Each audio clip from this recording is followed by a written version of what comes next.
Alors là, on rentre dans le module 5, et dans ce module, donc, nous allons vraiment en fait pratiquer différents mots-clés de Robot Framework et de la librairie Selenium.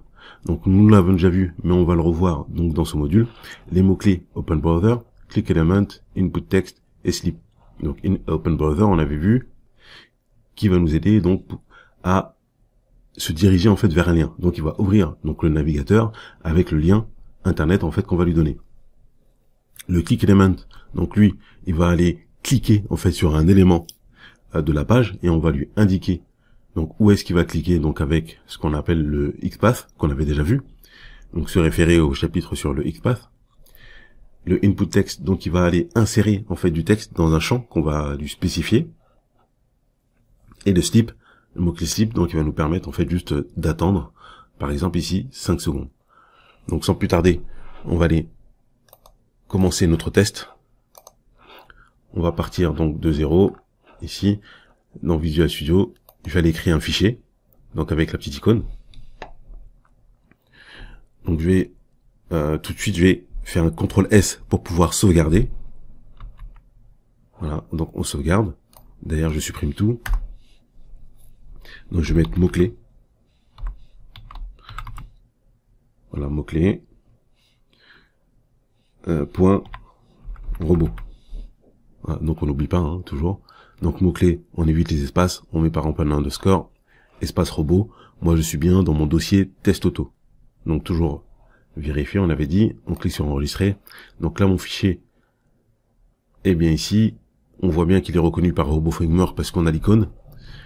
Et on va pouvoir donc commencer à rédiger. Donc là qu'est-ce qu'on va faire? Donc on va mettre, on sait qu'on met settings. Donc avec 3 points. Là, on va parler de la documentation. Documentation, donc tabulation ou de barre d'espace. Et on va mettre donc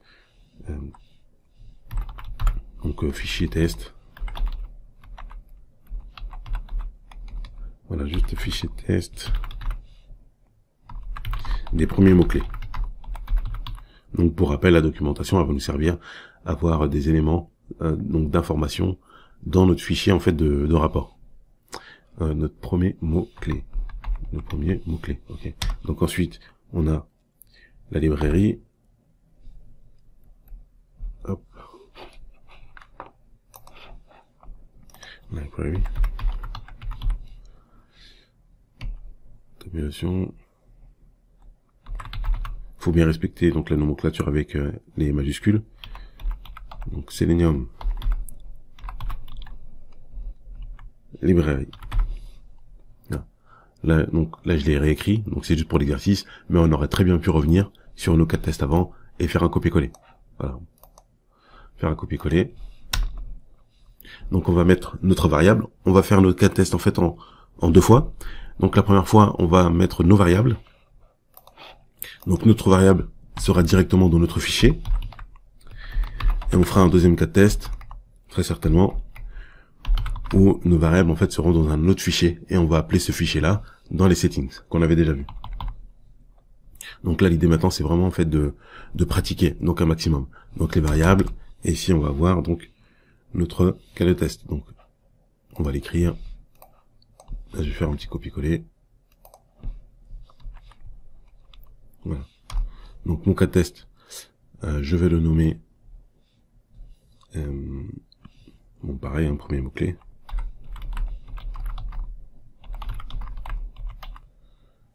Premier mot-clé. Voilà, mes premiers mots-clés. Ici, on va mettre donc une documentation. On prend les bonnes habitudes. On n'oublie pas ici de mettre une petite indentation. Voilà, 2 espaces. Premier mot-clé. Donc là, c'est bien reconnu. Documentation. Et là, on va lui dire qu'est-ce qu'on va mettre par exemple dedans. Dans ce cas de test. Donc qu'est-ce qu'on va mettre donc? Je vais remettre ici mes premiers mots-clés. Et là, je vais mettre Open Browser.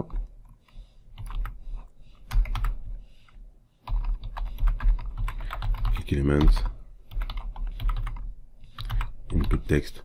Voilà, et on verra derrière où est-ce que ça va s'afficher, même si on l'a déjà vu. Ok, donc on a notre documentation. Ici, on pourrait très bien ajouter des tags, mais on ne le fera pas forcément. Et on va commencer.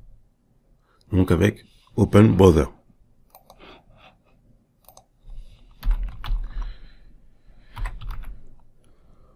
Donc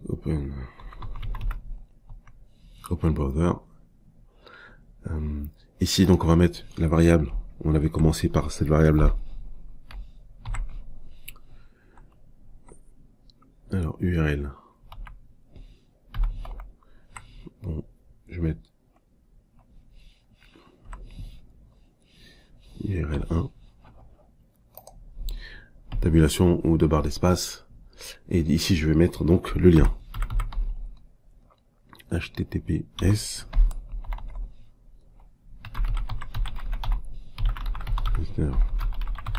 logiciel.com. Et n'oubliez pas donc de faire l'exercice en même temps que moi. Voilà, test 1. Donc ça veut dire que notre variable, on va lui mettre donc cet élément là dedans. Donc elle va avoir ce lien là en mémoire. Donc ici dans Open Browser, donc je fais une tabulation ou de barre d'espace et je récupère non pas le lien mais notre variable. Donc URL, voilà, URL 1. Et je lui dis dans quel navigateur je veux que tu t'ouvres. Donc là il va l'ouvrir avec Chrome. Donc ensuite dans les mots clés, on avait input text. Donc input text. Donc là on va insérer en fait du texte. Alors, donc là par contre pour ça on va devoir, hop ici, donc on va chercher l'élément où est-ce qu'on va mettre en fait du texte. On va prendre cet élément ici, donc on va faire un clic droit, inspecter. Donc là je vais un petit peu vite parce que c'est des notions en fait qu'on a déjà vues. Voilà, donc je dois reprendre l'espace. Bon là je peux très bien prendre l'ID user ici, donc je pense que c'est ce qui va ressortir. Je fais un copier l'espace. On l'avait déjà vu, donc facile. Je retourne dans Visual Studio. Donc input texte. Il le met donc dans cette XPath. Et il va ajouter, qu'est-ce qu'il va ajouter? Il va ajouter, là on va créer une variable.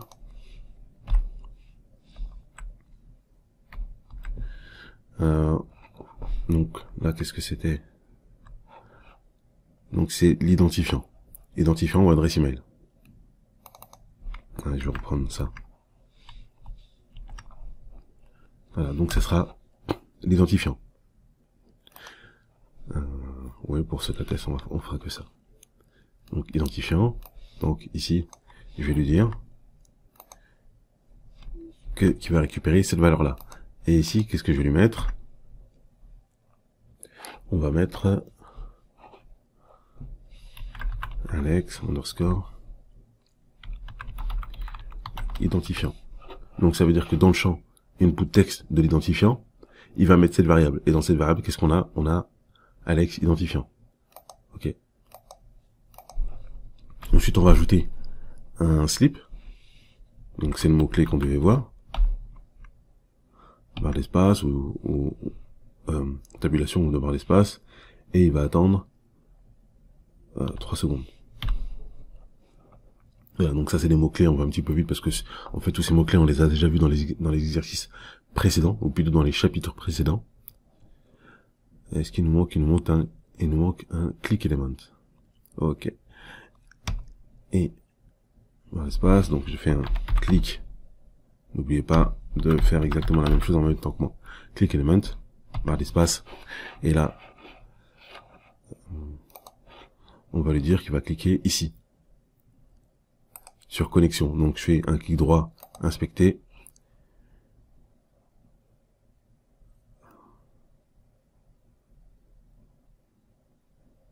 Donc c'est un bouton. Ok, donc texte, connexion. On va voir si ça va fonctionner. Et je copie l'espace. Bon, pour l'instant c'est simple, hein, mais après ça va se complexifier. Ah, d'accord. Donc là c'est possible que ça fonctionne pas. Alors ce qu'on va faire, on pourra utiliser, on va tester déjà dans un premier temps comme ça. Et si on a une erreur, on changera du coup notre XPath. Donc là, qu'est-ce qu'il va faire? Il va cliquer en fait ici, tout simplement. On va essayer, donc là je fais un CTRL S, donc pour sauvegarder, c'est sauvegardé. Ensuite on va descendre ici en bas et on va l'exécuter, on va voir donc si on a des erreurs. Donc pour le lancer, on sait qu'on fait robot. On vérifie, ici c'est important, qu'on est bien dans le bon chemin, parce que sinon ça va pas fonctionner. Donc moi je suis bien dans le document, test auto, et on avait vu dans les chapitres précédents comment on faisait pour revenir en fait à une arborescence en fait correcte.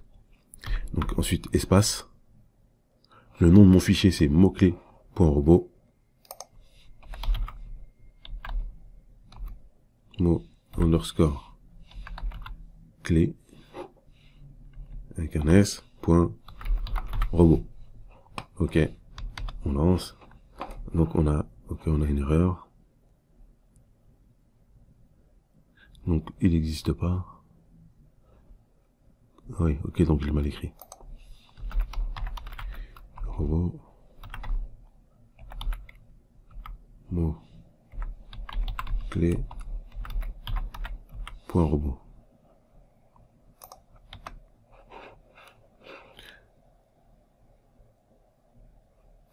Là, il se lance. Donc là, le premier step, ok, très bien. Ici aussi, très bien. Et ensuite, fail. Ok. Bon, je m'y attendais. Donc là, on va aller dans les logs. On va analyser ensemble, rapidement. Hop. Ok. Il veut pas. D'accord, donc, comme on a vu, le premier, il s'est bien passé, il est en vert. Le deuxième, input text, ça s'est bien passé, pas de souci, donc il est en paste. Le slip, ok. Et par contre, le dernier, il a pas trouvé. Donc, il a pas trop aimé, en fait, cette XPath, il reconnaît pas l'élément. Donc, c'est très bien. Donc, ça va nous permettre, du coup, d'appliquer un petit peu les éléments, en fait, qu'on a vus. Donc, je vais rouvrir ici. On va analyser un petit peu le bouton. Donc là, je vais faire inspecter. Donc là, peut-être ce qu'on va prendre. Donc là, on est dans la balise bouton. On pourrait utiliser le click button. Ok. Type submit, name. On va peut-être faire ça. Donc, je vous partage un petit peu donc la réflexion. De toute façon, on va essayer de voir ensemble. Et l'idée, c'est de voir comment effectivement donc on réfléchit quand on a, comment on peut raisonner quand on a des erreurs. Donc là, j'ai fait un clic droit, inspecter. Donc, il nous amène directement vers l'élément. Donc là, on sait ici qu'on a du texte. Connexion. Donc ça veut dire qu'au niveau de l'XPath, on pourrait utiliser le texte parenthèse. Donc on peut lui dire, tu cliques là où il y a marqué connexion. On pourrait faire ça. Un autre choix. Peut-être on va choisir le deuxième choix, qui est peut-être un petit peu plus compliqué. C'est de se dire, on va monter un petit peu, parce que dans l'arborescence ici, si on monte un petit peu plus haut, on voit qu'on est dans la balise button. Ok. Donc dans la balise button, on a un type submit. Bien sûr, le type submit, peut-être on peut l'avoir dans la page, donc c'est pas suffisant. Par contre, on va lui dire, tu cliques là où il y a le type submit et le name WP submit. On peut tester, on est là de toute façon pour pratiquer, avoir des erreurs et essayer de résoudre nos erreurs. Donc, là, qu'est-ce qu'on va faire? Comme ça, on voit ensemble. Donc moi, je triche un peu. Je vais récupérer ce XPath. Je le prends ici. Donc on a l'étoile, donc pour dire toutes les balises. Donc même la balise button, ça veut dire elle est dedans. Ok. Donc là, c'est pas l'ID, mais c'est le type. On avait dit c'était un type égal submit. Type submit and on va faire arrobase name égale, bon je m'en rappelle, c'était WP underscore submit. Donc ça c'est un format qu'on avait déjà vu. Hein. Donc s'il y a un souci, vous pouvez revenir au chapitre en fait des XPath. Donc on a fait tout un chapitre assez avancé pour étudier la partie XPath. Donc là je vais revenir ici, donc type égale submit, ok, et le name égale WP submit. Donc là normalement on est bon, on va voir si on va avoir une erreur, donc je fais CTRL S. Et là je vais rajouter un slip, ici, pour qu'on puisse vraiment voir en fait s'il a cliqué ou pas. Normalement, s'il a bien cliqué, on devra avoir un message rouge pour dire que le formulaire n'est pas complètement complété. Il y a un champ obligatoire. Ok, donc là je fais, on va l'exécuter, et j'appuie sur la flèche du haut, voilà, pour récupérer le code que j'ai fait avant. Normalement, il va se lancer. C'est parti. Ah. Donc là, il y a un truc qu'il a pas aimé. Qu'est-ce que c'est? Open. Il l'a pas trouvé. Donc là, il dit qu'il a pas trouvé cet élément-là. Pourtant, la fois d'avant, il l'avait trouvé. Donc on va essayer de comprendre pourquoi. Donc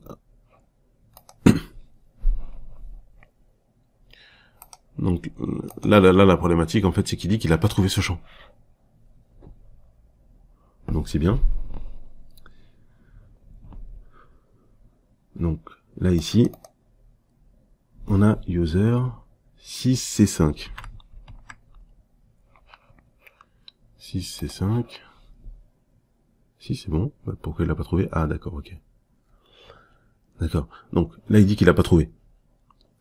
Il y a un autre mot-clé qu'on pourrait utiliser, mais on va pas l'utiliser maintenant. Je pense que j'ai compris qu'est-ce qui se passe. Et il est parti trop vite, et du coup, le temps de charger la page, donc il l'a pas vu.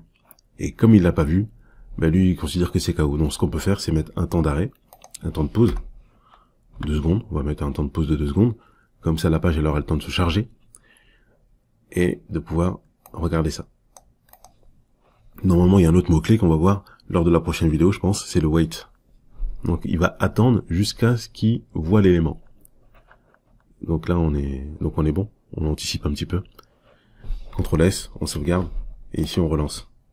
Hop, flèche du haut. Je tape sur Entrée.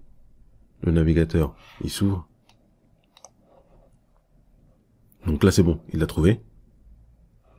Voilà. Donc là, il attend. Et là, il a cliqué. Donc là, on est bon. Donc là, normalement, tout est OK. Donc c'est bon. Notre cas là, il est passant. Donc on a mis un slip. Donc ça a permis la page en fait de se charger. Comme ça, il peut voir cet élément-là. Parce que parfois, il va trop vite, donc il le voit pas. Ensuite, on a fait donc un slip, donc on attend 3 secondes. Et il va cliquer sur cet élément-là. Donc là, il a trouvé. Vous voyez, donc là, on a mis le type submit and name ou WP submit. Donc là, déjà, ça c'est un niveau assez avancé. Et voilà, donc pour cette vidéo, je pense qu'on est bon. Et on verra donc la prochaine vidéo avec le wait.